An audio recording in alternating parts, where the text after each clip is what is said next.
kokile mbote na makanda beto bisika beto kuyonzama kese samuchi beto kutambula jaka bweso toki umunu na kokile ya bubu yai na kumuka sana kitwaji na mutu ina bebe kuzaba ebenge kuzaba yanji na ntandu kufi na tangu fiche bete ku présenter beno yanji na kilokola yai kokile ya bubu yai jambo kele mingi ya pe ya mbote samuchi kuwa na kuwa yakele pasi mingi mais vérité baka kuzabaka yao na inwa ya mutu kuzwa mambo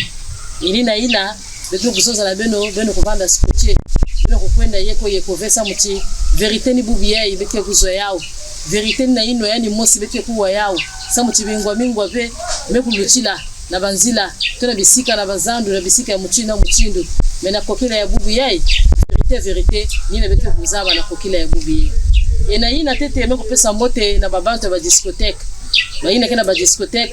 beno landa jambu yesa muti beno kepe na kacha ba question to ba kuvu bakenda kuza kuenvahir beno na kuzaba vérité ya jambu yeye ina kokila yeye ngudi ya mambo bete kuwa na yino ya yandi musi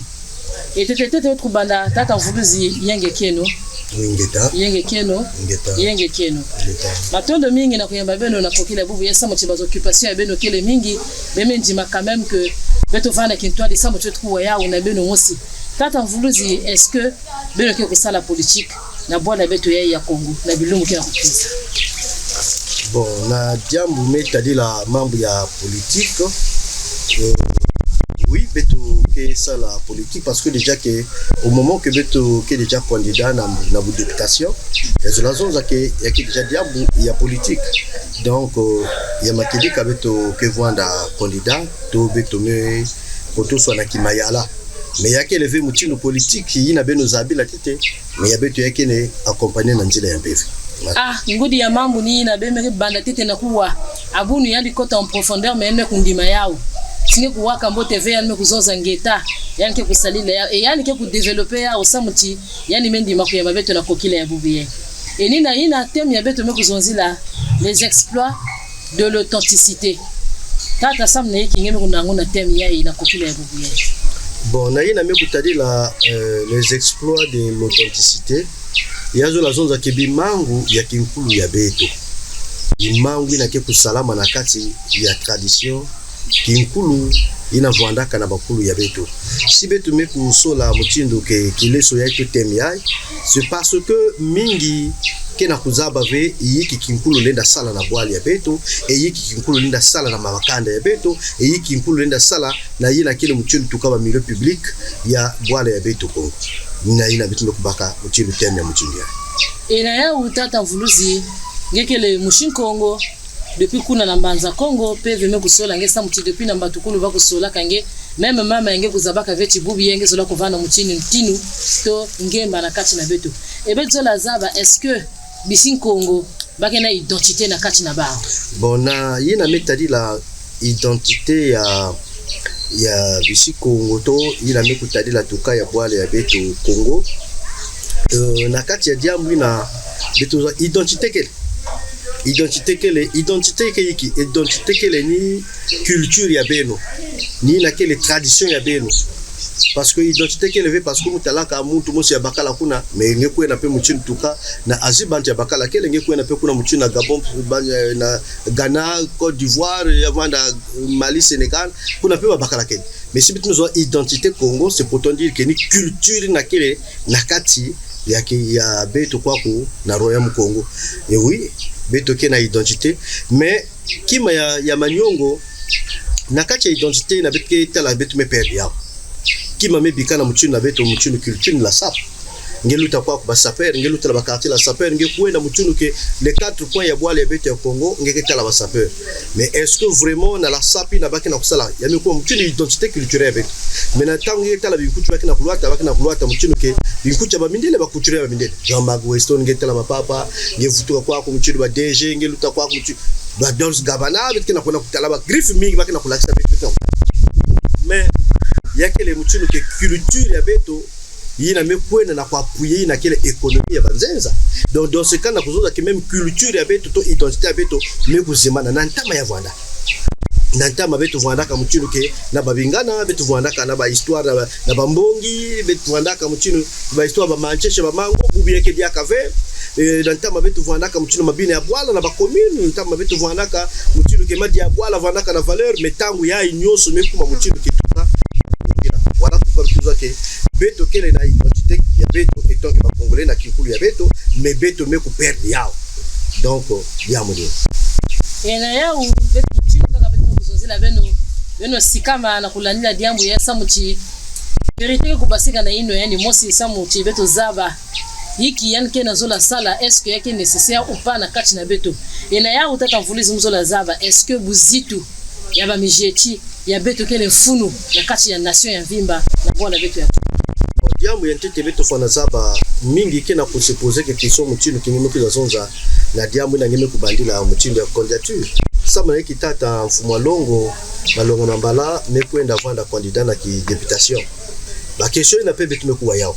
mais awa ngemi kuza poser dia ka question mchinu ngeno ke est-ce que buzitu ya bas esprit ya bas ancêtres to ba entité ya beto yake le nécessaire na katikati ya bwana mais mukanisa yake le nécessaire beto baka tete na kati ya beto bwala na kati ya yao banani kitunga ka bwala banani kitunga ka bwala ne baina kitunga ka bwala yake le mchinu ke ni bantu ya moyo na bantu ya kufwa sikisika ina mchinu ke bas ancêtres ke levé to bas entité ke levé respect ya ba génie ke levé à ce moment que bwala na ki wana kati ya ndondo beto baka par exemple le cas na kati ya beto awa na ntango beto ke kwenda ka mchinu tuka na kusala babisalu ya ba mapasa betike kwenda kote na maza pourquoi betike kwenda maza parce que betike saba ke yake le na ba esprit ba entité ke vanda kana maza yina mutunu kile yake nkulu ya beto mais betike tala pe mutunu ke bantu ke na ko exploiter ke mutunu ke société ya malumalu baki banda yina nyoso kusala inauguration baki bokla ka bapacha mikisi baki luata ba mandala baki luata yina kile mutunu tuka ba makasa makondi na kusala ba rituel kubula bambunda yake samna hiki samu ke na kubamukila ba yina nyoso tekila kana toto yina maintenant na kati na beto na ntango ya yiki beto kena kusubiri moke ya respect na kile mchunu tuka ya bas esprit ya bamani ya beto to ya bakoko ya beto kila kunata beto na badida banzila beto bakena kusala hawa banzila gudro bakena kusala yao mengeta la bamisala gunzila ya gudro kaka mchunu ke une année 6 mois ngipa mga kuna yame bandalisha kusala bani de poule yame banda kutoboka banzila me banda kubeba beto baka par exemple ya la corniche à Brazzaville ko ngi baka corniche à Brazzaville babi yidika ya bien d'abord ya fleuve mais na la fin bubu ya bita kutala ke yake na kwenda mwangala yake na kwenda kubumuka barafika na kusalama mais pourquoi parce que ba consulter que veille na vana comme tu bas esprit de mal ba consulter que veille na vana comme tu ke bas esprit ya maza ba consulter que veille na vana comme tu ba mikisi ya bwala bubu yake na kati ya beto que même kiseka na kile muntu nge kwenda kuna nifutete nge lomba nzela kota lupango ya yadi mais beno beme kwenda kusala nzela kisika ya bawina mais faut y avoir des experts baina keza bakumoka sana ba entité pour que isalo yake salama kuna ya simba et avoir la durable pour que avoir la bénéfice na kile mtu tuka ya population donc kukundwa muzitu ina kile tuka na bakoko ya beto ina kile kunata beto na kati ya difficulté même y avoir l'éducation bubu yake na kati ya beto kengeme buta mwana na katikati yange mengeke na kulonga yake na kusimba vile mepuka mwana kena kuwa vile me mwana ninge mtu butani ninge mtu kila menga ninge mtu pesani menga pour que na nyoso ke yani vive awa na toto mepuka na kuilange vile parce que ngeme monke na kile ba principe ina kile ba koko mchumba bandi kujiatela na ndele ya tama donc na kuzuza ke kukondwa buzitu na kati ya buzitu ya ba koko to ina kile ya basentité na kati ya bwala kene nataka mchino ke muvusu na kati ya ba makanda donc mambo ke kuna il faudrait que valeur voile il faudrait que respect voile pour que mambo nyoso tambola mode mais na kuvutula respect il faudrait que muti na kena kati ya connaissance que voanda kintwadi na baina kile mchino bakalaka luyalo baina kila kuzwa decision na bwana kupesa mama banza pour que bazaba ku reconnaître na kile mchino kikule beto pour que beto futuka na nzila mchino vanaka na leta tileka tata mvuluzi betke na kuzonzela jambo ya authenticité.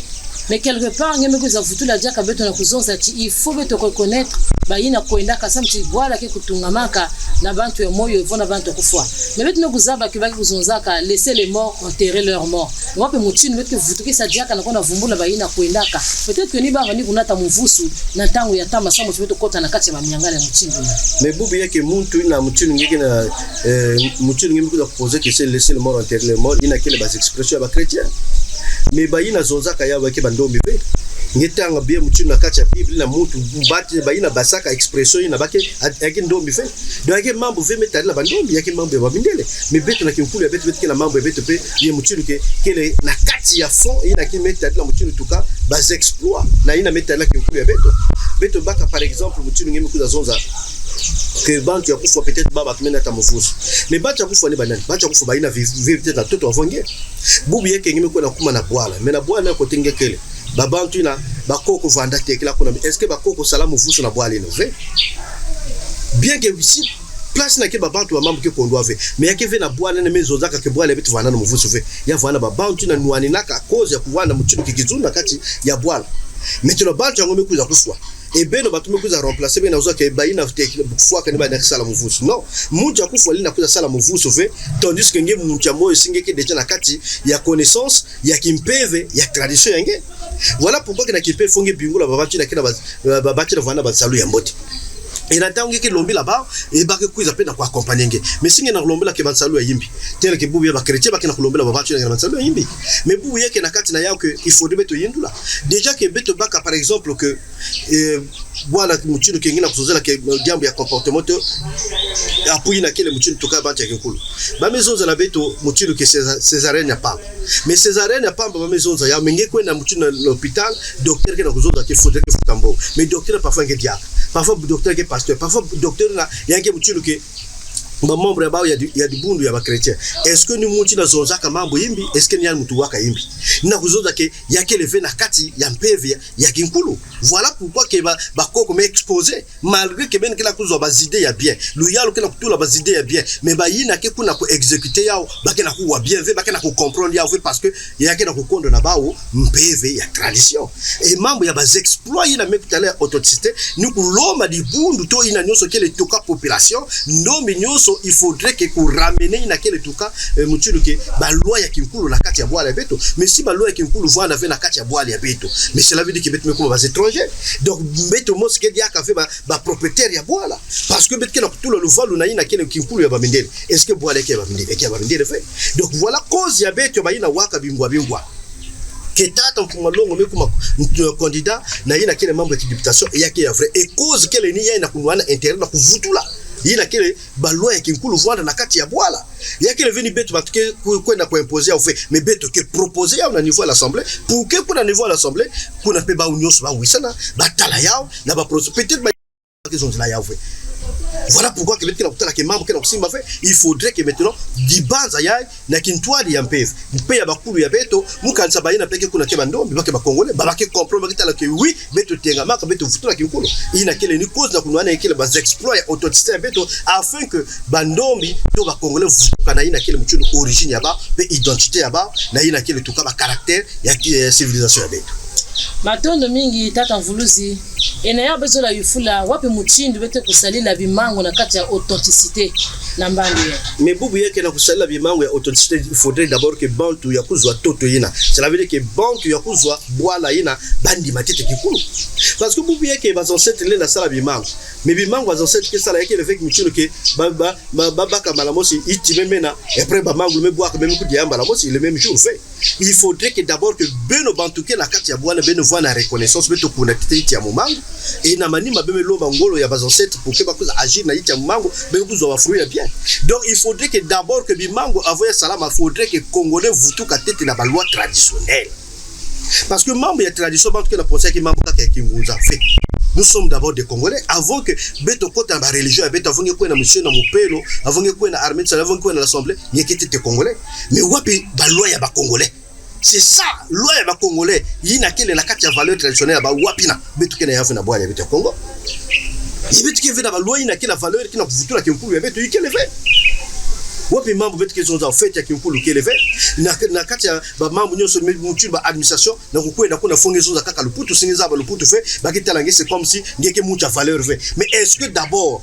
na acte de licence ba zonza ngena voix na congolais fonge ngeva na licence ve mais pourquoi ba kena minimiser ba banque na ba administration parce que ngeza ba vu tal parce que ngeza ba ko luputu mais mu kanisa ke ba zonza ke singeke kizoba se ngeza ba ve ndinga bwala se ngeza ba lingala ngeza ba ve kituba mais si ngeza ba kituba ngeza ba lingala yiki dia ba na kusula ngeza ba dia mambo ya ba mindele ndinga ya ba est-ce que nécessaire na ba congolais nyoso na kuzaba ndinga ya banzeza non Voilà pourquoi il faudrait que beto aujourd'hui la yao. Yaki na babantu yaki na mbongo ne ba kota l'école. Est-ce que mbongo ya baba ke mangayo na banque? Est-ce que mbongo ya baba ke mangayo na tole tsumba bibi na zana? Bakindi maya. Mais pourquoi maintenant que on a niveau ina kele mutu administration nge mutu za ba kutanga ve katuka nge za ve kutanga c'est comme si me kuma net mutu bakina personne inférieure devant ba. Yaki no simba ve. Il faudrait beto vutu la luvalo ya ndinga beto pour que congolais nyoso voanda mutindu ke toka à l'aise na kisika nke kweli. Même si nous anza ke muke kwenda la mairie, muke kwenda par exemple na telle administration, muke ve na membre ya complexe, même si nous avons l'imputu ve si nous sommes ndinga voilà. Bake ya babu. Mitironge kwenda muche ngina zo muke wave ndinga bwa muke wave ngala muke wave kikongo. Wapi valeur ya ba congolais ekeleve. Donc il faudrait que ba membre nyoso batala yao. Jaka na kati na ya utata mvuluzi na nzila ba jambu mingi ba kyuvu mingi ngile na sada ve un pas sans que kubwa na butu ina kikuyifula nge metata mvuluzi jambu mosi batke na kuyituka na kati na yao emblème ina beme kunata ina benge ku présenter na kati na ba élection ya beno beme ku préférer kubaka nyoka beme ku préférer kubaka likazu ya pembe na ya mbwaki to na dzeke na lubwetete metata mvuluzi samniki bidimba muchindu ina samuchinyoka ni yandi kubebisaka mambo nyose kuna na jardin d'Eden beno otoke chinu ya nene beme kunjimadiaka kubaka kidimbu ina na kunata yao na kati na bana ya Kongo mais samni hiki tata sololo ya kidimbu ya muchindu ina na kati na beno. Bon déjà que na kati ya mambo ya muchindu nimekuja kuzonza na ina metadla kifwani ya nyoka di kasu to di jeke déjà que beto fana vuzaba tete jambo ya kinkulu na ntango beto kakutaka na ingi petito na Egypte. Na Egypte kuna symbole nyoso vandaka na ba pharaon vandaka mutundu kinyoka ya baitu sole yekitala na ntwala kwa mutundu baitu ya banyoka ya bandaka dikukuna donc kuna pe bazabaka veche ya vanda yimbe mambo ya jardin d'Eden na mambo ya nyoka mukanisanyike mambo ya baminele muka na kurepeta mambo ya bindele faut pas beto baka mambo ya Bible beto kotsena ba congolais na kati ya Bible beto keve mutundu ke na chapitre kan zoke mkombo 8 le verset 17 keleve beto keve na place na zoke bwanga 17 le verset 14 keleve donc ba mambo na beto na baka ya uve beto tula ya una ina kele mutundu tuka ki nkulu ya beto déjà que symbole ya nyoka yena mutundu kinzengele ba ituzole yake na kusymboliser ke ina kele protection ya royaume et yake na kutula ina kele mutundu tuka diambo ya valu samuke ki wisa vwanda na kati ya royaume et ya vwanda na kati ya bwale ya beto Congo ina ni symbole d'abord ya nyoka bubu yena kati ya beto nyoka singe misala ni mambo vele kuza attaquer ngeve nyoka ke vivre na défense yanke jouer na défense yanke jouer na attaque ve si nyoka metati kange se kinge mesomola yanke mais singe ke na kuluta nge même si nyoka ke kuna bava na même 10 40 ngeke luta nge simplement mais singe mesosa kunango na kaka iti nge mesosa kunango na kaka ina kele ditadi na kubula ba ni kuna ngetala ke nyoka metelama donc c'est pour te dire que nyoka ke yimbi ve singe mesombola yani ve yan peke sala nge yimbi ve yake symbole ya beto bandaka depuis l'Égypte na Éthiopie na royaume Congo sam na protection yina kele ya peuple Congo yina nous sommes des Bantous mais quel est le peuple Bantou na kutula protection na kutula yina kele mutu tuka ki wisa et na kutula sécurisation yina kele tuka ya la paix na kati ya bwale ya beto Congo et diambo ya dikasu ya pembe ke sam na ba dignitaire cela veut dire que ba yina nyoso ke ya kuzanguka ba mfumu bake diaka dikasu bake yamba bakalona dikasu ya pembe samuti na kupresenter mpeve ina ya ndwenga na kati ya bao dikasu ya mbwake yake samna na kutula ina kele unification qui wisa entente na kati ya peuple pour ne pas que ben voit diviser il faudrait que harmonie voile et na yao ke dikasu na kati na yao na toyake basikaka na kati ya mbuma yake vandaka nyoso na kati ya kiwisa mais ni mutu ke séparer que pour ken kudiane mais car en fait nyoso na kati na beto que baki basikaka mutu ke na kati ya entente éducation ya mbwake yake sana symboliser unification yina kele tuka ya bandobi na kati ya kinkulu ya bao et keke kuna samu na kuzonzi la diambo ya vérité yina kele tuka ya bakoko pour que ne bakoko kuwa beto e basalisa beto tata malonga mambala diambo yeye muzalo yifula na kati na beno samuti kimpeve na politique amu kuzoa ti politique diambo ya luvunu politique ke luvunu mingi na kati na ya est-ce que kimpeve ke kuiza nata mutindu soulagement na diambo ya politique bon déjà que na diambo metadi la définition babantu ke zonzaka ke politique que les ni luvunu oui beto ke baka mutindu définition en deux volets na wapi mutindu si beto kwenda mutindu ke kaka pilina beto ke kuzonzela yao oui politique ni luvunu et ina ni diambo va faire croire na ba mama ya beto to batata ya beto ina zabaka mukanda ve to ba ina kotaka l'école ya inda ve politique ni luvunu mais si beto vutu kadiaka na kati na beto politique si beto tala que un politicien ni muti la que gérer que va bien il y a l'état muti la que gérer que va bien l'état c'est un politicien et nous sur la carte il y a diambu na que muti la que gérer que par exemple que boutique il y a un top placard il y a qui gérer bien personnel mais bien commun il y a l'état qui est géré par les politiciens ni nange que tala que bangunza bakele écarter na kati ya mambo ya politique pour ne pas que ba gérer na kele ba bien il y a l'état et na kati na ya voilà pourquoi que mpeve mezo na beto il faut de beto vumbuka na kukota diambo ya pour que beto luengi sa bapangi bangunza ke mambo ya beto nyonso ba congolais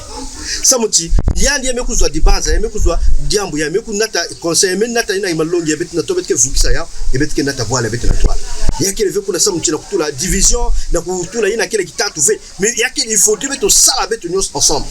beto ke tala ba chrétien muchinu ke catholique na kusala muchinu ke na luyalu ngeke tala muchinu ke ba protestant ba na kusala luyalu ngeke tala armée du salut ba na kusala luyalu ngeke tala muchinu ke l'assemblée ke na kusala luyalu mengi kuiza kwa kuna banguza ke levena luyalu non il faudrait pas que beto la kisake c'est comme si beto saba fait mais beto ke ya kusaba il faut beto kota diambo ya ma banza ina ke na beto peut-être ina ke na kukondo na ba pour que boale beto ko na mantwa il faudrait que beto fanda kuna donc na kuzoza ke mambo ya politique yake levé peut-être diable le politique ne le font mais politique yake le mutinu ke ni bayina ke na ku gérer bien commun ya l'état et mais si bien commun ya l'état banguza vanda ve na kati ya mulonga ina wapi mutinu ke bake kuzwa di banza ya tradition parce que ngilanda catholique ils ont dit la tradition ve pour mission que ils ont dit la mambo kinkulu ve mutinu l'assemblée qu'ils ont mambo kinkulu ve bayina zaba mambo kinkulu banguza mais banguza ke na kwenda ve voilà pourquoi que peut-être la tire banguza aussi ke na photo yina babe bika luyalu tambula yani mo 100% wana kati e ibubu ya betina kwenda mchini ke bwana kila kuzimana kikulu donc na mpeve mezo ke beto kota diambo pour que tu vutula donc ya ke vanda soulagement qui mpeve mutume orienté pour que beto kwenda pesa appui na ba politicien na ma base à mettre à kikulu pour que ba vutula ina kele tuka kikulu ya beto en valeur nous kanisa ke le soulagement na ina mettre à ba politicien tata malongo mbala mwana ya mamundire jamatoko. Nous avons la question de lukufi engagement ya jambo ya politique intérêt personnel ou intérêt ya bando menus. Ah non, mambo metadi la muchinu tuka ya politique ba ina kesa la politique ya kele muchinu ke engagement et intérêt ya bantu nyonso to ya nation. Mutu ile na sala avec politique ça muna intérêt kivu moyen. Muke baka exemple ya munumosi. Si ya vwanda kaka ça muna kivu ya munumosi muzola kota mambo ya politique ve. Muzola kota ya uve. Parce que nous avons na kondo di kwa lave mulu na kondo mwa kabafi mulu na kondo mwa kwanga ve mais si betu kena kusala ça na intérêt na mettre la mutu tuka ya population to ya babando minyoso parce que na to betke zonzi la mambo ya kinkulu na to betke proposer mutu ba loi par exemple betu baka ba fête na boa le betu le Congo fête ya tradition qui élevé mais si par exemple bezo ke bubu betke ça le fête ya kwanga ya ke vika ka bangoza ke dia kwanga ya ke fête mettre la mutu ke betu nyoso batu na ke dia ka kwanga donc ya intérêt ya population nyoso diambo ni na kati ya beto na kati na ya bantu vanazaba ni bao mutinu peut-être ba kaka ba politique ke zimanaka banguza mutinu kingi bake vana passe ba kuzira banguza ba salisa ba na tabake vana ba difficulté na kusosa ina kile bimfumi ba poso ba kutala banguza ba salisa ba mais na tabake uzo ina kile bimfumi ba ba mizimana banguza ba maseko na tonda na ba chrétien kutonda ba mission mais ba mizimana banguza cette fois-ci il faudrait que maintenant nguza vumbuka na kuzoka que non betu me stadi la ba mingi pe ba chrétien betu me cede salisa ba mutinu ke betu me yile ka ba mambo ya ba betu me accompagner ba betu natisa bana ba prier betu me délivrer ba mais mambo ya retour kele fait mais me kuma to betu na nata ina kele mutinu tuka soutien na muntu ya nguza ina ke pangi nguza meza ba passe ba nguza pour que au moins kinkulu vutuka et valeur pe ya libundi ya nguza pe utalana bisika nyoso muntu kanisa ke na kati ya diambu ina yake leve intérêt ya betu moso yake intérêt ya bando minyoso ya ba congolais nyoso pour que betu se retrouver na kinkulu ya betu parce que bubu yake na kati ya betu kina kutala ba ina kina ulonga bisalo yande parfois ke menuisier yande ke vanir salaka bitunga yande ke salaka mutunu biteki mais yake leve kaka bangoza ke salaya na babwala ba pas que salaya mais pourquoi ba na se retrouver c'est parce que il y a problème yake na baba tu awana kati ya betu ke salaka Buganda e Buganda ba ke sala bube me yimina ke malafu e Buganda ba sala yauve mais papa ene ke dikisa ka baba na yao yani me kulisa baba na yao yani ke futa pe assurance l'école baba na yao ba me yimina Buganda ba kunwa vile ba kelewele bon finalement betu me privilégié kaka ba bière Primus na ngoko et puis na ba turbo ni na ba tuna kunwa mais nan mucha kusala mutusalaka Primus mundele nan mutusalaka turbo mundele nan mutsala musique mundele mbongo ke na kwenda ba mindele mais malafu ina zolakota ina mutuba ndombe ke na kusala ba congolais ke na kusala mbongo zolakota na ba congolais bami yimina yao c'est une façon aussi ya kutalisa makani na pasi mais si beto zonzi la yao ve mutinu ke na kati na l'assemblée nani ke ko da zonzi la yao baki zo di bazo muchindu il faut debatala bas intérêt nyoso ina na kuzonza ke diamo na ntango muchindu ke baki na kuyidika ya parfois baki kaka pe babantu baina ke na assemblée balinda kutengama mais mutu ke kuna kuza sunika ba donc na kati ya diambo ya malafu muchindu ke mundial mesa la primus mesa la musique congolais mesa la bukanda congolais mesa la kelewele il faudrait que beto valoriser pour que mbongo na côté la ba congolais et ba congolais pe baki investir ba mbongo pe na l'état et beto muchindu assurance à l'école ya babana soit elevana mukanda acte de naissance de la mairie babi manyoso ina yake mbongo futuka na kati ya l'état et beto mais si beto yimi na bao yao wapi muchindu baki tout ça na kudisa makanda ina parce que déjà babana si baku diave boile ke yimbi bisalu ke élevé mais parce que yiki lo ya lo zwaka décision ke basala malafu ina ve banu ya ouve et du coup maintenant chômage aussi na babwala donc mambo ina quel intérêt à beto nyonso no pour que beto kwena mantwala na ngolo ya mpevi tata ikubi tata kwa tulendo malonga mambala jambo ya religion est-ce que eke kuvanda ina nyonso eke na rôle tona funu na kati na bwala ya beto bon na mambo metadi la jambo ya religion ke na kati na mfunu ingi religion ke na rôle ya nini ya kushue na kati ya bwala si bantu zaba ya uve il faut debatula yao na itu mais kuza zonzela tete yao awa mutindu ke muntu ba ba mebaka système ya kuzoza mutindu ke ba valoriser kinkulu ya mondial c'est le modernisme il faut bantu kwena l'école mais bantu nyoso kwena l'école ve ba ina kena babwala ba ina kena vila ba ka kota l'école ve mais comme ba kota l'école ve comme éducation ba kizo na l'école mais te ba ina kwena l'école ve ba kizo éducation à côté parce que même zo que éducation na l'école mais yani na kota l'école veut soit un kota l'école c'est un CED yani mais arrêter l'école sukana nzila yani que zo éducation à côté mais moi quand ça que éducation yina quel capital na kati ya bwala ya quel membre ya religion parce que nge vwanda mutunu ke licencié nge vwanda mutunu ke illettré nge vwanda mutunu ke chômeur nge vwanda travailleur nge sambel na tombe ke na kwa se retrouver beno nyuso na kati ya temple to na zikwa malongi na baki na kulonga beno ya ke zaba pesa un petit plus na éducation ya vie nge et ya ke aider aussi nation pour que batu katuka na kati ya kibebe noir ba katuka na kimuyibi ba katuka na kibanditisme mambo nina. C'est pour te dire que l'État qui a le droit de soutenir une religion. Mais quelle religion? Religion tete ina kele tuka ya beno mosi ya bakoko. Parce que message na tobe na kwesa yona ndingi ya bwala. Na kati ya bingana ba proverbe ya bwala mutu ke na comprendre bala mosi e ba ancêtre ke na ko accompagner ke. Voilà l'exploit de l'authenticité. Mutu ke comprendre mbao. Mais na tambe mutu ke na kwenda kuwa malongi na catholique na mission na l'assemblée ba ke na kuzona luputu. Et parfois mutu ke na kati église na kota même pas l'école ke na wavi mambwina. Et du coup, il y a que vendre temps perdu. Donc na kuzoa ke subvention ya l'état il faut vendre mutu ke ba pesa ya una ba religion mutu ba ngunza. Bantu meza ba kinkulu e ba ke na kulonga aussi ba kata mabundu ya ba na kinkulu. Et mingi na kati ya beto qui se retrouver que mutu ke na comportement rien que kaka ya nous bébé noir ya nous vana ka muyibi et kaka na le cerveau le mutu me transformer maintenant effort na mutu ke beto mesa na transformer na kele ba congolais population yi ki beto na kozwa des retours na loyal qui ba mosi kelevé na kozwa ke loyal il faut ba reconnaître religion il faut pas payer sa subvention et religion ke na rôle ya nini même ba mosi ba ina kele mutu ba ministre beto baka ba ina nyoso ke ba mfume loyal ya mais ba ko na sambelana na towe ko na église de badake longa ba ni beto batke longa ba donc c'est pour te dire que même ba mosi ba ki ya kulunga parce que si ba ki ya kulunga ba zola ku dia fe na ba église et continue betke na kulunga ba mais beto betke ko na fe na ba ku ba longo beto jamais c'est pour te dire que l'église to religion qui na rôle ya nini ya kujouer mais quelle religion traditionnelle ina quelle ya beno ya ba koko ya beno ni na berke tout en valeur pour que na ko aider ina quelle population na quelle éducation na ba ina nyoso ke na katia kwa lai. Cheleka avec mukuzonza mutindu ke kokila ya eke vanda jambo ya vérité ça muti faut que trouver ya ou ça mbo vanda pe soulager tata avec na kwa misa mingi consentango ba kyuvu na ba kyuvu ke na kukwiza e ya ijaka ba mukuzonza mutindu ya mazono beno kuvandaka tata kwa tulendo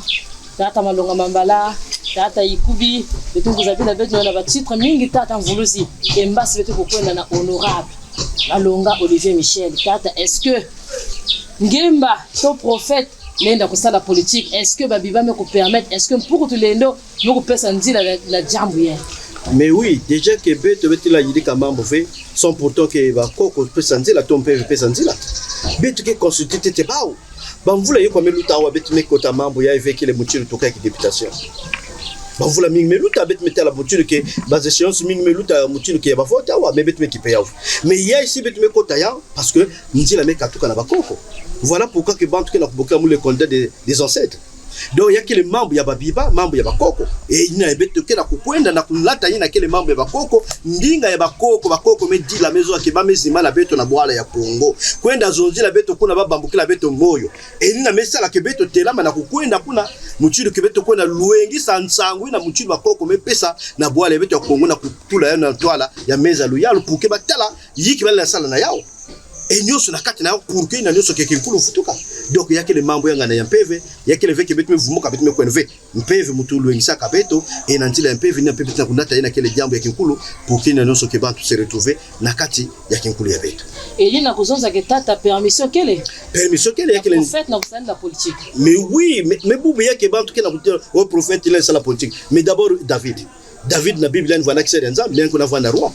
donc kuna ba chrétiens zabaka vechi no David qui na la politique roi yake titre politique donc na kuzonza na kati na beto que yake muchilo ke diambo ya mbote muchilo ke misambi de même ni baba toujours la voix même na toile yina kele muchilo tuka ya ba institution kunwana yina kele ba loi ya bwala parce que mutele nwana loi ya bwala muchila ke na compassion ke na souci ya peuple mais babe samba misambili tele ke betu ke recevoir ba kamingi mutu yake na pasi sali ya pamba mutu yake na muchilu ke na mvita nyake sayani mutu yake na ba problème amuna bunu mudia amuna pilier mais il faut que ça la tia ya nzambi donc na kuzonza ke na kati ya betu ke yake le yimbive muchilu ke na musambili na kusala ina kele politique betu mbaka président betu entité le Congo l'abbé Fulbert Julien vana mupelo mais vana kama mupelo mais vana ka président muchilu ke na kati ya betu monseigneur Kombo yarme tualisa ina conférence nationale mais vana mupelo pourquoi nous tualisa ba politicien si avanda kama mambo ya MV mambo mutino na kati ya beto ni kintwadi luzolo na nzila ya MPF pe bakoko beto pour beto vana na kati ya kintwadi ya ba pour beto zako na kwenda ndwa ina ya utata mvuluzi bilumbu kulutaka tamba beto kutalaka ba kupesaka beno ba diplôme to ba trophée ça mna ku reconnaître jambo yebenge na kunatisa na nzila kikulu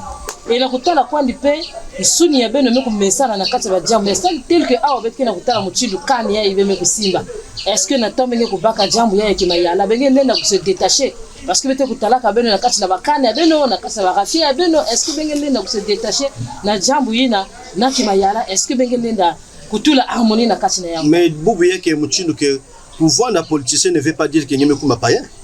pouvoir na politicien politique yake yeme kuma net kisalo yeme kuma net kisalo yange mais yake na babantu ke kuenda na kisalo soit na total ba yiko na salaka na eni mais ba yiko na sambilaka donc c'est comme beto pe na kati ya beto beto na zima na vie na kile mchilu tuka kisalo ya beto kisalo ya beto d'abord na kati ya beto kile nikimpeve mais politique mais kuma contribution ya beto na ina nimeta la mambo ya bwana mais tout c'est tout à fait normal il faudrait que beto voanda na kati ya lusambulu bubu yake mbetike talaka parfois kingandi yani kile par exemple na mutu ya politique menge tala parfois ngi directeur na telle compagnie parfois ngi salaka na telle société mais manga kisalo ya NV mais beto pe na kati ya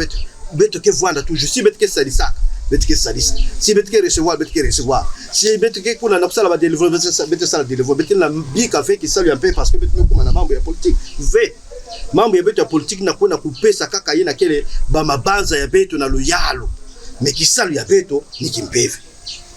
mato elina ina na kuzonza ke bapangi ya beto bayina kenda kutala pasi na jambo yai ke tata ke kona sala kimayala beno nyonga ve yavana bimbevo yavana nyoso même na bafumu ya beto pe bayina kenda kukwamusa na bampasi tata ke kuyidika ba jambo ina pe na nzila kimpeve selon ba mikwamuso benge na kubwabana metata simba si bakopesa beno ministère wapi muchindo benge kujiria donc muchindo ya ministère faut beto za bape wapi ministère ya la vanda. Mais si par exemple que va il faut la mounou yiki na mounou il faudrait que va créer à kaka dans les sources que le ministère des affaires religieuses et traditionnelles il a qu'à coulier bête na il a quel ministère de la culture et na ina lenda lié bête pe na ina quel muchino tuka ba mambo mingi ya kinkulu ba musubaki zaba yiki bali na tala na kati yao donc qui m'a été tebet que ça la ni wapi mais diambo que ça la d'abord ni na kusosa tete kuvutula ina quelle valeur ya kinkulu bubu yake betu kena ministère de la culture mais betu kena parler de la culture ikelve ministère kele me parler kele maintenant côté ben kena exprimer culture ya betu place kele yame kuma na balabala et na balabala yame kuma mchino ke lieu public et du coup na luyalo pe na ba police benezo mindolo mais si ben voanda comme tu na parlé de la culture mukansake ba théâtre ya voana mutudu ke bas artistes ya ba comédien ya voana mutudu ba musicien ba ke voana na ito ya kwenda sala ba kwenda exprimer pour sala yina kele ba démonstration ya kisalu na ba mesaba donc na kutuba ke na kati ya beto que mambo ya beto ke kaka mambo metadila kuvutula ndomi na kinkulu yao yina keme kuma kaka le reste mebika na ba mosi ba mfumo ya kutala ina nyoso yiki balinda sala mais car au fait beto mambo ya beto kinkulu futuka na bwana